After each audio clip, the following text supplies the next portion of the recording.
You know, the kind of man everyone in town has already decided about. The one whose name carries a small laugh at the end of it. We had one of those. We laughed at him for 9 years. And then, for 3 days in the worst winter any of us would ever live through, the only warm place left on God's frozen earth was the hole he dug, the one we'd all called a grave. I'm going to tell you what happened down in that dark. I'm going to tell you about the choices that got made there, the kind that don't have a clean side, the kind that follow a man into his sleep for the rest of his life. Stay with me. It's cold where this starts, but I promise you by the end, you'll understand why I still tip my hat at a certain dugout door, all these years later, even though there's nobody left inside to see me do it. The first thing I remember is the sound the wind made against the chimney, not a howl, the way they always write it, but a long, low note like a man blowing across the mouth of a jug. It went on without stopping. That was the part that broke something in your chest, not the volume, the patience of it, the way it never once paused to take a breath, because of course it didn't. The wind doesn't breathe. I had my forehead pressed against the cold glass of my own window, watching my fence posts disappear one by one, and I was doing the thing I always do when I'm scared and don't want to admit it. I was counting. I keep a ledger, have my whole life. Weather, calves born, sacks of flour, the price of a horseshoe nail in 3 different towns. My late wife used to say I'd tally the angels at my own funeral, and she wasn't wrong to say it. There's a comfort in numbers that people never could give me. People change their minds. 8 is always 8. That morning my ledger said deck. 14. Snow before sunup. Wind from the NW hard. Temp dropping past the mark. And under that, in the small cramped hand I use when my fingers are too cold to write proper, I'd added, Crane was right. I'd hated writing it, but I'm an honest man with a pencil, even when I'm a liar with my mouth. Let me back up, because you can't understand the dark without first standing in the daylight where we all laughed. A sack crane came up into our valley in the spring of a year I won't bother you with. He came with a wagon, 2 mules, a crate of books wrapped in oilcloth like they were china, and not much else. He bought the old Prout place up on the bench, the high ground above the creek, where the wind comes off the divide first and meanest. Nobody wanted that ground. The Prouts had starved on it. Asa paid cash for it and seemed glad to have it. He was a narrow man, all knuckles and Adam's apple, with a way of looking at a thing, a wheel, a sky, a horse's leg, that made you feel he was reading it in a language you didn't have. He didn't talk much. When he did, he had a flat, careful voice, like a man laying planks one at a time, testing each one before he put his weight on the next. We didn't dislike him, you have to understand that. The valley wasn't cruel. We were just certain, the way people get when there's not much else to feel rich about. We were certain we knew how the world worked up here. You built your cabin square to the wind. You laid in your wood. You prayed and you endured, and if the Lord saw fit to take some of you in February, well, the ground would thaw eventually and you'd dig. Asa didn't build square to the wind. The first thing he did, before he even raised his cabin walls, was dig. He dug a hole. Not a root cellar. We all had root cellars, little dirt rooms for our turnips and our jars. No, Asa dug a room, a deep one. He went down past where the soil turns to clay, and then past where the clay turns to a cold blue stuff that smells like the bottom of a well, and he kept on. He shored the walls with timber as he went, fitted close as a coffin lid. He built a flue up through the back of it that would carry off smoke. He laid a floor. He cut steps. And then, this is the part that finished us, the part that had grown men wiping their eyes on the church steps. He built his cabin on top of the hole, with a trapdoor in the floor leading down, so that his living room sat over his buried room like a lid over a jar. What in the world's it for, Crane? Old Dempsey asked him, the day a few of us rode up to see the cabin going up. Dempsey ran the mercantile and considered himself the valley's wit, which mostly meant he said the cruel thing the rest of us were only thinking. Asa was up on the roof setting sod. He looked down at us a while before he answered. For the bad day, he said. What bad day's that? The one that's coming. Dempsey laughed. We all did, I'm ashamed to write. Son, Dempsey said, every day up here is the bad day. You dig a hole that deep, only thing you'll find is the bad day come early. And he made the joke that stuck, the one that followed Asa for 9 years. What you've got there, Crane, is a fine grave. Real fine, roomiest grave in the territory. You'll be the best buried man on the bench. Crane's grave. That's what they called it after. The kids dared each other to run up and touch his cabin and run back. Women clucked about the strangeness of it. Men said he'd lost folks somewhere before he came, and dug his grief into the ground because he didn't know what else to do with it, which, looking back, might have been the truest unkind thing any of us ever said. I laughed with the rest. I want to be clear about that because it would be easy now to make myself the one fellow who saw it coming. I didn't. I wrote Crane's grave, ha in my ledger that very night with the little ha and everything, like I was a wit too. But I'll tell you the one thing that stopped my laughing, even back then. It was small. You'd have missed it if you weren't a man who watches and counts. When Dempsey made his grave joke, Asa didn't get angry. He didn't even get embarrassed.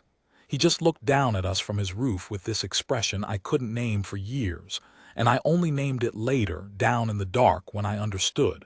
It was pity. The man felt sorry for us. He looked at a yard full of people laughing at his hole in the ground, and what crossed his narrow face was the soft, helpless sadness of someone who knows a thing the others don't, and knows there's no use saying it, because they won't believe him till it's got them by the throat. I rode home unsettled that day and didn't know why. I do now. The years went by the way they do up here, which is to say slow and then all at once. Asa kept to himself on his bench. He raised a few cattle, did some fine carpentry that even Dempsey grudgingly bought, and twice a season he'd vanish for a week or two up into the high country and come back with his mules loaded with dried meat and herbs, and once, I swear, a wagon wheel's worth of cured hides, and nobody knew where he went. I found out by accident the 3rd year, when a calf of mine wandered up onto his bench in a fog and I went looking. I came over the rise and there was Asa, sitting on a log outside his cabin, sharing a pipe with the oldest man I have ever seen in my life. The old man was Apache. I knew it the way you know whether the cut of him, the patience in how he sat, the long gray hair tied back with a strip of red trade cloth, the eyes that found me the second I came over the rise though I hadn't made a sound. There were still Apache in the high country then, the ones who hadn't been moved, the ones who knew the folds of those mountains the way I knew the lines in my own hand. Most of us in the valley had never said 2 words to one. We feared them mostly, out of ignorance, the way you fear anything you've decided not to understand. I started to back off, embarrassed, my hat already coming off my head out of some confused instinct. Asa raised a hand. "It's all right," he said. "He saw you a while ago. Come get your calf." The old man watched me cross the yard. When I got close, he said something to Asa in a low voice, in his own tongue, and Asa's mouth did the small thing that on him passed for a smile. "He says you walk like a man adding up a sum," Asa told me. I didn't know what to say to that, so I said the truth. "I am mostly." The old man laughed. It was a good laugh, dry and surprised, and it cracked his whole leathered face open. He said something else, and Asa translated. "He says that's no bad way to walk. The land is a sum too. Most white men only ever read the top line." His name, Asa called him Tebe, and I never learned if that was his name or only the piece of it Asa was allowed to give me. Tebe was the one who taught Asa the whole. I learned that slow, over the years, in pieces, the way you learn anything worth knowing. Asa told me once, when I'd ridden up with a jug to thank him for some hinges he'd made me and we'd both gotten a little loose-tongued, that he'd come west broken. He didn't say from what. He had the look of a man who'd put something in the ground a long way back and never gone to visit it. He'd been wandering, half wanting to die, when he'd taken sick in the high country and acute quotes people had found him and not let him. "They put me in a hole in the ground," Asa said, turning his cup.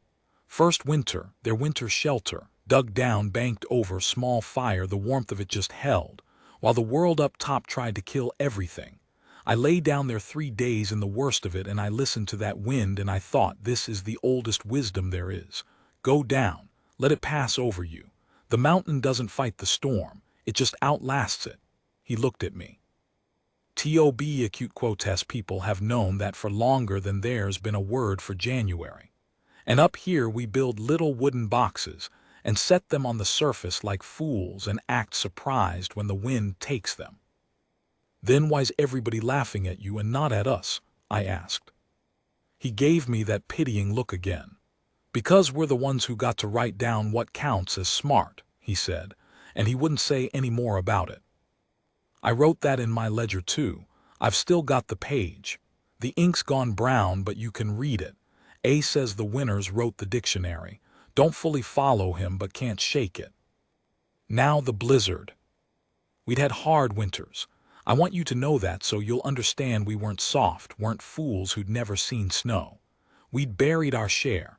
But there are winters, and then there is the winter, the one the old-timers measure all the others against for the rest of their lives, the one that becomes a year you say out loud to settle an argument. No, that was nothing. You weren't here for the big one. It came in early and wrong. The signs were all backwards. The geese had gone south weeks too soon. The cattle were restless in October. Acute, ASA told me later, had come down off the mountain in November, which he never did, and told ASA to fill the hole. Fill it, he'd said. Wood, meat, water, oil, all of it. Fill it like you mean to be born again out of it. And then the old man had gone back up into the high country, and ASA never saw him again. And to this day, I don't know what became of him, and I've made my peace that I never will. The first storm hit the 12th of December and dumped 3 feet, and we thought, well, there it is, that's our hard one early this year. We dug out. We were almost cheerful about it. Fools. The second storm hit on the 14th, before we'd finished digging out from the first, and it did not stop. That's the thing nobody who wasn't there can grasp. It did not stop. Not for an hour. Not for a minute. It came on the morning of the 14th, and it was still coming on the 17th. 3 full days and nights of wind that never paused to breathe, and snow that fell so thick you'd lose your own hand at the end of your arm. The temperature went down past anything my thermometer could read, and then my thermometer cracked, the mercury swelling and bursting the glass, and that was the last accurate thing I knew for 3 days. The moment the cold broke my one instrument for measuring it. By the afternoon of the 14th I knew, the way an animal knows, that my cabin was not going to hold. I'd built it square to the wind like a good fool. The wind found the corners. It found the chinking. It came through the walls in flat white knives, and my fire could not keep up with it, and I sat there in 3 coats watching my breath hang in the air of my own front room, and I understood that I was going to die in the place I'd built to keep me alive. And I thought of Asaquotas hole. It was 1.25 miles up the bench. I knew because I'd measured it once idle on a summer ride. 1.25 miles, mostly uphill, into the teeth of a wind that was already killing things stronger than me. In good weather it was a 20-minute walk. In that storm it might as well have been on the moon. I sat with it a long time. I want you to know I'm not a brave man. I'm a man who counts things, and everything I counted said stay. Stay and freeze slow in your own bed, or walk out and freeze fast in the open, lost, blind, 100 yards from a fence you couldn't see. Those were the 2 sums, and they both came out to dead. But there was a third number, and it was the only warm one I had. 1.25 miles, and at the end of it a hole in the ground that an old man who'd seen 100 winters had told a broken stranger to dig. I packed what I could carry. I tied a rope around my waist and the other end to my saddle horn, and I led my horse instead of riding her, because a fallen rider in that snow is a dead one, and I pointed her uphill into the white, and I started to walk. I don't remember most of it. That's the truth, and I won't dress it up. The cold takes your memory the way it takes your fingers from the outside in. I remember the rope going taut and slack, taut and slack. I remember falling and the strange, seductive comfort of the snow, how it didn't feel cold anymore at the end, how it felt almost like a bed, and how some animal part of me screamed, "Get up, that warmth is a lie, that warmth is the last thing you'll feel," and how I got up only because I was too stubborn to let DEMPSCY be right about anything, even my dying. And I remember the light. A square of orange light, low to the ground, swimming up out of the white like a coal at the bottom of a well. I didn't understand it. I'd lost all sense of distance and direction. I thought it might be the sun, fallen out of the sky. I steered for it because a dying man steers for light, and the light got closer, and it resolved into a window. A small, thick window set almost at ground level, glowing in all that dead white world, and behind it, blurred by the frost and the storm, the shape of a narrow man with an Adam's apple looking out. The trapdoor in the snow opened before I reached it. He'd seen me coming. Of course he had. The man saw everything coming. That was his whole tragedy. Asa Crane reached up out of the ground with both hands, and the last thing I remember of that first day is his flat, careful voice, the voice that laid planks one at a time, saying the kindest and most terrible thing anyone has ever said to me. "You're the first," he said, pulling me down into the warm dark. "You won't be the last, and I'm going to need you before this is over to help me do something I don't think I can live with." I came back to myself by degrees, the way you wade out of deep water. First the warmth, a real warmth, an animal warmth, the kind I hadn't felt in 2 days, soaking up through a buffalo robe into my back. Then the smell. I'll never forget the smell of that place as long as I live. Earth mostly. Cold, clean earth, the smell of the inside of the world. And under it wood smoke, and tallow, and dried sage, and the mealy comfort of stored grain, and somewhere the green ghost of the herbs Asa hung from the rafters in bunches. It smelled like an animal's burrow and a church and a kitchen all at once. It smelled, I understood much later, like survival, like the actual physical fact of staying alive, which has a scent, if you've ever been close enough to losing it. The pain came last. My hands woke up screaming. Asa was kneeling over them with a basin of water that I'd have sworn was scalding and was in fact only just warmer than my blood. "Don't rub them," he said when I tried. "You rub frostbit hands, you grind the ice through the meat like glass. Just let the water do it. Slow." He had a way of giving an order that didn't feel like one. It felt like he was telling you the rules of a game you'd both agreed to play. I lay there and looked up at where I was, and even half dead and full of pain, I felt the thing I'd ridden 1.25 miles through hell to feel, which was safe. The room was bigger than I'd imagined from all the years of jokes. 12 feet by maybe 16, the walls fitted timber dark with age and smoke, the ceiling low enough that Asa stooped under the crossbeams. A small iron stove sat in the corner with that flue running up and away, and the fire in it was modest, almost stingy, and yet the whole room held the heat the way a stone holds the sun. That was the genius of it, the thing none of us up on the surface had ever grasped. You didn't need a roaring fire down there. The earth did the work. The earth had been holding the same patient temperature since before there were men to be cold, and all Asa had done was go down to where it lived and ask politely to share. Along one wall, shelves, and the shelves were full. Sacks of cornmeal and beans and dried squash, crocks of rendered fat sealed with wax, strings of dried meat, dark and twisted, bundles of jerky I'd later learn was elk and venison, and yes, some of it horse, because Asa was not sentimental about what kept a body alive. Casks of water, he'd hauled water down dozens of trips because you couldn't melt enough snow fast enough for many mouths, and he'd known somehow that there would be many mouths. Lamp oil, candles, a whole low shelf of nothing but firewood, split small and stacked tight, more wood than I burned in a month, and I burned a lot. He'd filled it like he meant to be born again out of it, just like the old man told him. "How long can a man live down here?" I asked. My voice came out a croak. Assad didn't look up from my hands. "A man, through this and a second one like it, maybe a third." He paused. That's not the number that matters, though. What number matters? He finally raised his eyes to me, and there was the pity again, the old soft, helpless sadness. How many? He said. The first knock came that night. I'd say night, but down there time came loose from the clock. There was no window to the sky, only that one low glowing pane that looked out at nothing but packed snow now, the orange light I'd steered by buried in white. Asa kept time by a watch and by some inner sense I never had.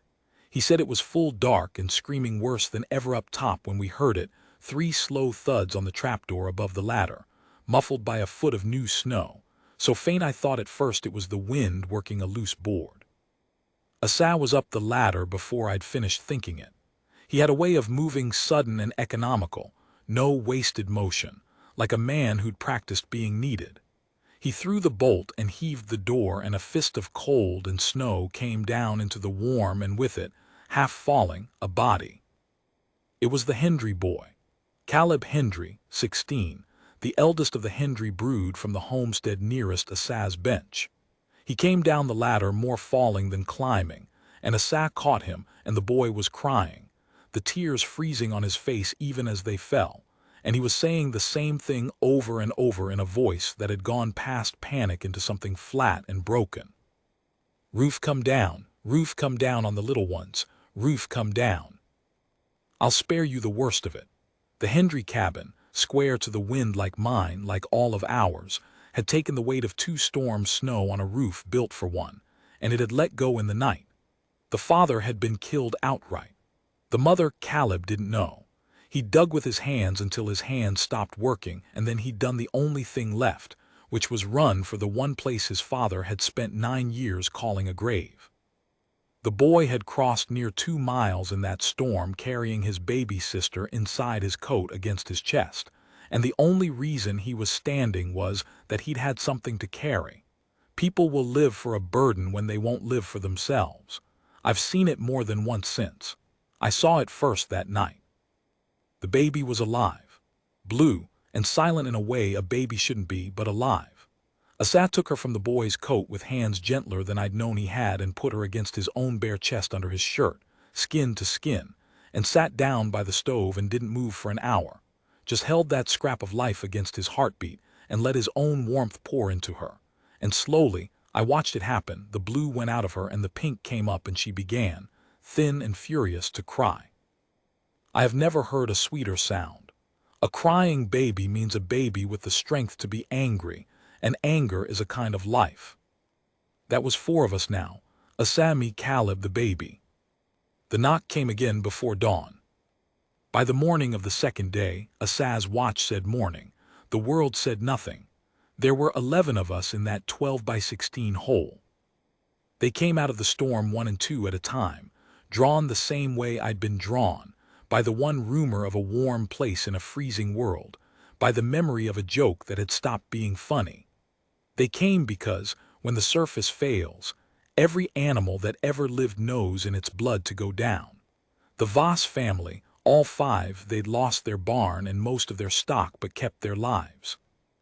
Widow Tomlin, 81, who'd walked over from her place leaning on a fence rail for a cane, following the line of buried posts by feel, and who came down that ladder with her chin up and announced she'd always thought Asa Crane was the only sensible man in the valley, which we all let her say because she was 81 and freezing, and because by then it was true.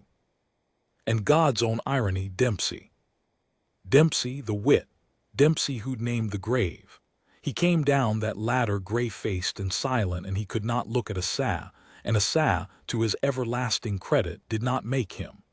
Asa just handed the man a cup of hot broth and a place by the wall and said, "Mind your head on the beam," exactly as if Dempsey had only stopped by. I watched Dempsey take that broth in 2 shaking hands, and I watched something break in his face that wasn't the cold. And I understood that there are humiliations worse than any joke, and the worst of them is being saved by the man you mocked. I kept the count. Of course I did. I had a stub of pencil and the back leaf of a feed store calendar Asa had pinned to a beam, and I marked each soul as they came down. It was the only thing I knew how to do that helped. 11 names.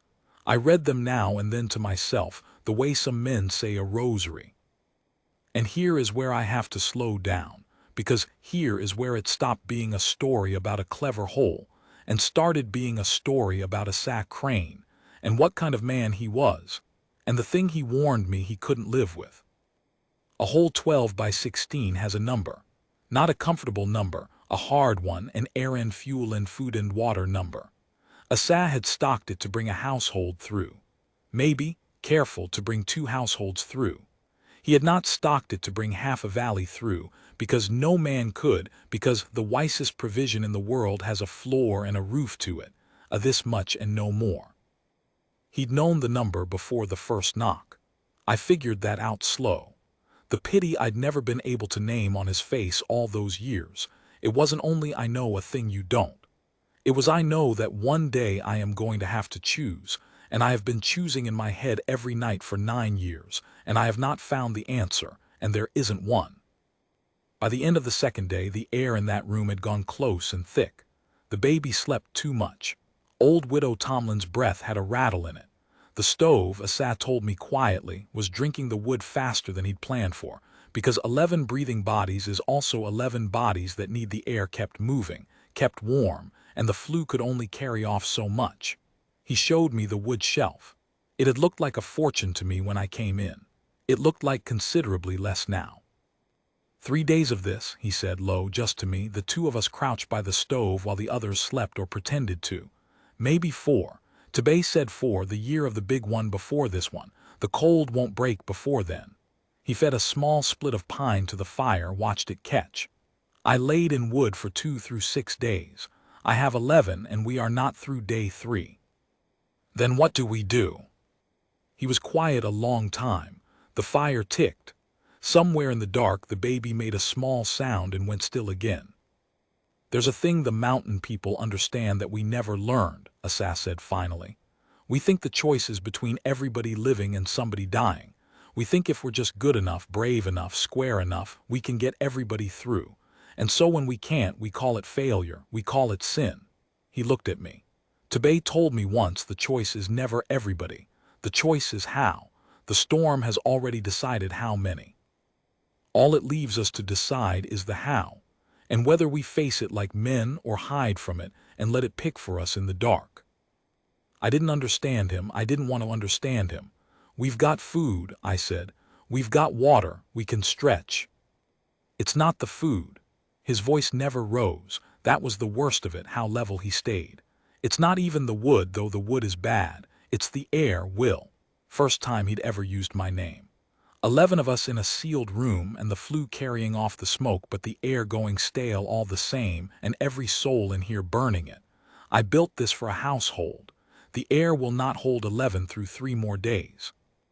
It will start to go bad, the headaches first, then the sleepiness, the kind you don't wake from. I have been doing the arithmetic since the second knock, and the arithmetic does not change. How many will it hold? He didn't answer. He looked into the fire, and I saw the man I'd watched on a rooftop 9 years before, looking down at a yard full of people laughing at his grave, and I finally, fully understood the pity. He'd seen this. Not the storm exactly, not the names, but the shape of it. The day the wisest provision he could make would still not be enough, and he would be the one holding the count, and the people who'd mocked him would be looking up at him with the eyes of children, and there would be no square wall to build, no Lord to pray to, that could make the number any kinder than it was. How many, Asa? 8, he said. Maybe 9 if the cold breaks on the early side. 8 to be sure. I sat with that. 8 to be sure. And I made the count on the back of the feed store calendar, 11 names, and I felt the number 8 sitting under them like the cold blue earth at the bottom of the dig. You said you'd need me, I said. My voice didn't sound like mine. Before this was over, to help you do a thing you couldn't live with. Asa Crane, the narrow man, the buried man, the man we'd all been so certain about, put his face in his hands for one moment, one single moment, the only time I ever saw him falter. And then he took it away and was level again. And he said the words that have followed me down all the years since, into every cold night and every easy warm one. I'm not going to choose who, he said. I won't. A man starts choosing who lives, he's not a man anymore, he's the storm. I've thought about it 9 years and that's the one thing I know. I won't choose. Then who? Somebody has to leave, he said. Of their own will, go back up. Take their chance in their own cabin or with their own people or with God. 3 souls have to climb that ladder and walk out into it so that 8 can breathe down here. He looked at me and his eyes were dry now, dry and terrible and kind. And I can't ask it, don't you see? I can't ask it because they'll go if I ask. They all know now I was right. They'll do whatever I say, and that makes it the same as choosing. It has to be given.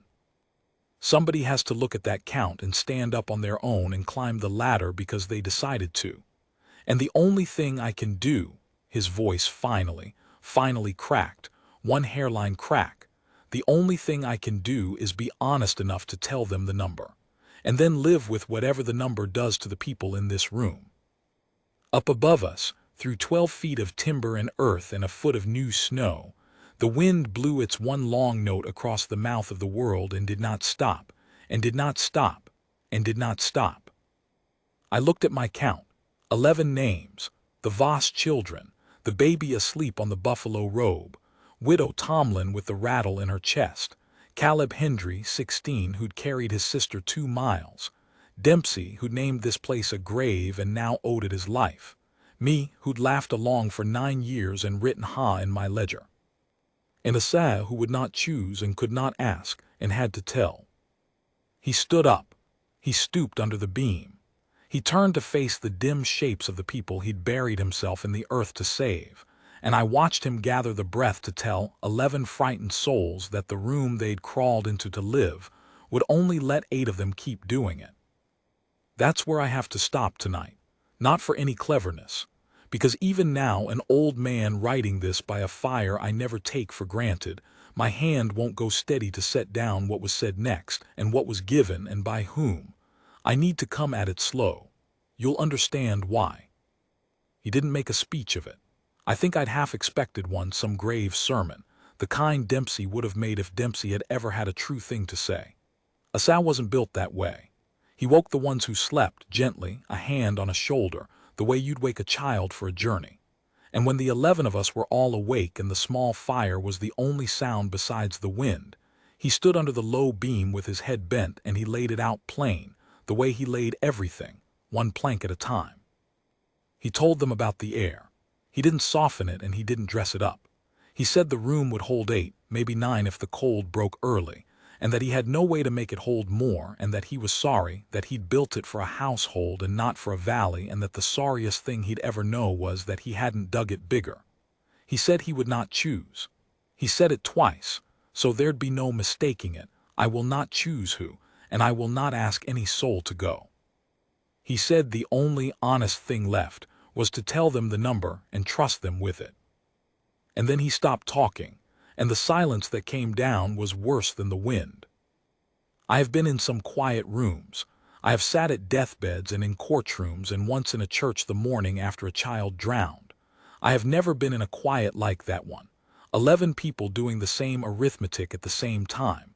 11 people looking without meaning to at the children, because everyone knew the second he said it that the children were not in the count of who might leave. Nobody said so. Nobody had to. There are some sums a decent people works out without a single word, and the first thing they cross off the leaving list is the young. So the real number wasn't 11 choosing among 11. It was the grown ones, the old ones, choosing among themselves, with the children sitting in the middle of it like the still point of a wheel. The baby slept on the buffalo robe. The Voss young ones, there were 3 of them, the eldest maybe 10, sat pressed against their mother, who had her arms around all 3 and her eyes shut and her lips moving. Caleb Hendry, 16, held his hands open in his lap and looked at them like they belonged to somebody else. It was Widow Tomlin who broke it. She was 81 years old and she'd walked over the snow on a fence rail. She got herself up off the floor, which took her a long while, and which not one of us moved to help her with because we all understood somehow that she did not want help, and she stood there small and bent with that rattle going in her chest, and she said, in a voice dry as a corn husk, "Well, I've had 81 of these winters, and I'd be a greedy old fool to fuss over missing one." She looked around at us, and her eyes were bright and not at all afraid, and I think that frightened me more than anything, that a person could look at the open door of it and not be afraid. My Tom's been waiting on me up the hill at the cemetery going on 12 years. He always did hate to be kept waiting. She almost smiled. And I'll tell you, I am not spending my last breath of air so a baby can't have it. That's not arithmetic, a sacrane. That's just decency, and I'm too old to suddenly start being indecent. She started toward the ladder. Asa got in front of her, not to stop her exactly, to make her see him. "I can't let you," he said, and it was the first time his voice failed to hold level, the words coming out thick. "It's not you'll freeze before you reach your gate. I can't. You can't let me." The old woman put one ancient hand flat on his chest, over the place where 2 days before he'd warmed a dying baby back to anger. "Son, you said you wouldn't choose and you wouldn't ask. So this isn't yours to allow or not allow. I'm choosing. I'm 81 and I'm cold and I'm tired and I'm choosing, and the kindest thing you will ever do for me is step out of my way and let an old woman keep one thing that's still her own." She patted his chest twice, the way you'd gentle a horse. "Help me up the ladder, my knees aren't what they were." And Asa Crane, who would not choose and could not ask, helped her up the ladder with tears running openly down his narrow face. And at the top she turned and looked down at all of us one more time, and she said, "I wrote it on the feed store calendar that very hour so I would never get it wrong," she said. "Bury me square to the wind, just to spite it." And then she pushed up into the white and was gone, and the cold that came down through the open door was the cold of the whole indifferent world. And Asab bolted it after her and put his forehead against the timber, and did not move for a long time. That was one. I will not pretend the next two came easy, or noble, or quick. They didn't. There was a bad stretch after Widow Tomlin went, a long, ugly stretch where the arithmetic sat among us and turned us, for a while, into something less than we'd been. Dempsey was the worst of it, and I won't hide it, because Dempsey himself never hid it after, and I think he'd want it told true. The man who'd named the grave got frightened, the deep animal way, and frightened men reach for somebody to blame and somebody to push toward the door ahead of themselves. He started in on the Voss family. They were the most of any one household, 5 of them, and Dempsey did the cruel arithmetic out loud, that one family oughtn't take 5 of the 8 places, that it wasn't fair, and his voice climbed and his reasoning got slippery the way a coward's does. And for a few minutes, the warm, dark room I'd nearly died to reach felt more dangerous than the storm. Asa let him talk, that surprised me. He let Dempsey wind all the way out, let him hear his own voice fill the room, and when Dempsey finally ran down, breathing hard, Asa said only, "Quiet. You're right that it isn't fair, Dempsey. None of it's fair. The boy carried his baby sister 2 miles. The Voss girl is 10. There's no fair to be had down here." He paused. "There's only what a man can stand to have been after. You've got a long life ahead of you, I expect. You'll be telling this story for 40 years. Think hard on which man you want to have been in it." Nobody else said a word, and I watched Dempsey hear himself, really hear himself, and I watched the fight go out of him and something else come in, something that might have been the start of the rest of his life. He sat back down against the wall and put his face in his hands. He didn't volunteer to go. I want to be honest about that. Dempsey did not climb the ladder. But he stopped trying to push anybody else up it. And for Dempsey, that may have been the bravest thing he had in him, and I've come to believe it counts. The second one to go was Vernon Voss, the father. He did it the morning of the 4th day, when Asa's watch said the wind had finally begun to slacken, the long unbroken note up top breaking at last into gusts with silences between them, the silences getting longer. The cold was breaking, maybe a day out from passable. And Vernon Voss looked at his wife and his 3 children taking 4 of the 8 places, and he understood. The way Widow Tomlin had understood, that the math of his own family didn't close unless he took himself out of it. He didn't make it dramatic either. These were not dramatic people. He kissed his wife and he held each of his children too long and too hard, and he told the eldest, the 10-year-old girl, that she was the woman of the family now and to mind her mother. And then he climbed the ladder with his jaw set like a man going out to a hard day's work, because that was the only way he knew how to do anything. Asa caught his arm at the top. "The cold's breaking," Asa said. "Get to your root cellar. Bank yourself in. You might." He couldn't finish it. "You might make it," he meant. It was a thin hope and they both knew it, but Asa gave it to him anyway, because a man going up that ladder deserved to carry some hope with him, even a thin one. Vernon Voss nodded once and went up into the lessening white. That was two. The third one was me. I have never told anybody that. Not in all the years. I let the story go around the valley the way stories do. And the story said 3 souls gave themselves so 8 could live, and it never named the third. And I let it stay unnamed because I am not Widow Tomlin, and I am not built of whatever Vernon Voss was built of. And the truth of how I came to climb that ladder is not noble, and I have been ashamed of it, and proud of it in equal measure for the rest of my natural life. Here is the truth. I did the count. Of course I did the count. Counting is the one thing I have ever been good at. With Tomlin gone and Voss gone, we were 9. Asa had said 8 to be sure, 9 if the cold broke early. And the cold was breaking, the wind dying, the silences stretching. 9 might hold now. 9 might just barely hold. But might just barely is not a number a man can sleep on. Might just barely is the kind of number that, if it comes out wrong as a child gone too quiet in the dark. And I looked around that room at the 8 who had reasons to stay. The mother and her 3, the baby, Caleb who'd carried her, Dempsey who had 40 years of telling this story ahead of him, and the chance to be a better man in all of them. Asa who was the only reason any of us were breathing at all. And I looked at myself, a widowed man with grown children gone east and no soul on this earth who'd weep more than a season for me. And I understood that I was the one place in the count that could be taken away and leave the least hole behind. It wasn't courage. I want that written plain because too many stories lie about this and I won't add mine to the pile. It wasn't courage and it wasn't even all the way decency. It was arithmetic. It was the coldest, plainest sum I ever worked, and it came out to me, and the only courage in it, if there was any at all, was in not flinching from a total I didn't like. I got up. Asa knew before I'd straightened. He always knew. He came to me, and he didn't try to stop me the way he'd tried to stop Widow Tomlin, and that told me he'd done his own arithmetic and gotten the same answer and hated himself for getting it, and I loved him for having it. "The cold's near broke," he said low just to me. "You get to your place you bank in, you'll likely see the thaw. You hear me? This isn't." His voice did the hairline crack again. "This isn't the same as the old woman. You can make it. I need you to make it." "I'll make it," I told him, and I didn't believe it and neither did he, and we shook hands on the lie like gentlemen.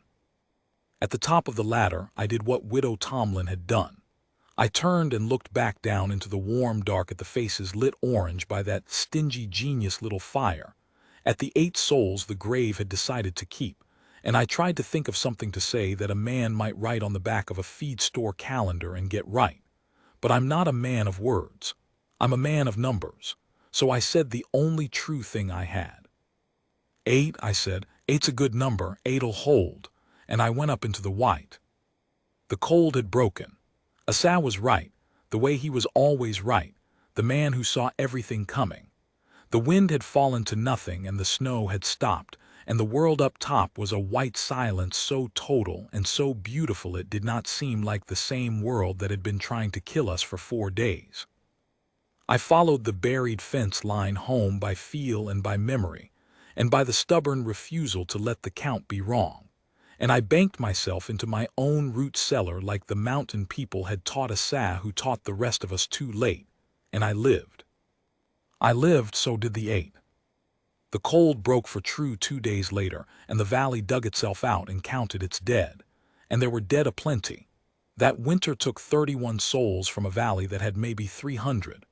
But it did not take the 8 in a sack crane's hole, and it did not take me, and it did not, by a miracle none of us deserved, take Vernon Voss, who they found half frozen but breathing in his root cellar, and who walked with a limp the rest of his days and never once complained of it. A man who'd climbed a ladder to die and been handed back his life, and knew exactly what the gift had cost and what it hadn't. It did take Widow Tomlin. They found her near her own gate, sitting against a post with her face turned up to the sky, and they said she looked peaceful, and I believe it, and they buried her square to the wind just like she asked. And to this day there's a Voss or a Hendry up there clearing the snow off her stone every December, 81 years and counting, the woman who chose. I'm an old man now, older than Tabay looked. That day I came over the rise and found him sharing a pipe with a narrow stranger he'd pulled out of the snow years before. I never saw Tabay again, and I made my peace with that long ago, the way you make peace with the mountain, not by understanding it but by stopping the demand that it be understood. A sack crane lived another 19 years on his bench. The valley never laughed at him again, but here's the thing nobody tells you about being proven right. It doesn't warm you. He went quieter after that winter, not bitter, just quieter. A man who'd carried a count he never asked to carry and set it down knowing some of the weight would never come off. The whole valley dug shelters after that. Went down, finally, the oldest wisdom there is. You can still find them all up our way, the banked-in dugouts, though most are caved now and forgotten, and the young ones who play in the hollows of them have no idea what they're playing in. Assaz is still there. I rode up to it last week. It takes me most of a day now, what used to take 20 minutes, and I sat my horse a while in front of the place where the trapdoor used to be, the place I climbed out of into the white, the place 8 people kept breathing because 3 of us did our arithmetic and didn't flinch from the answer. I keep my ledger still. Old habit. Last week I wrote deck, rode up to Ace Place. Doors gone, holes half fell in. Still warmer down in it than up top, I'd bet. Always was. And then I sat there a while longer with the pencil, the way I do, trying to add up the thing that won't add, the cost and the worth of it, the 8 against the 3. The old woman's face turned up to the sky. The sum that comes out different every time I work it and never comes out clean. I still tip my hat at that door. I do it every time, even now, even though there's nobody left inside to see me do it. Maybe especially because there's nobody left to see.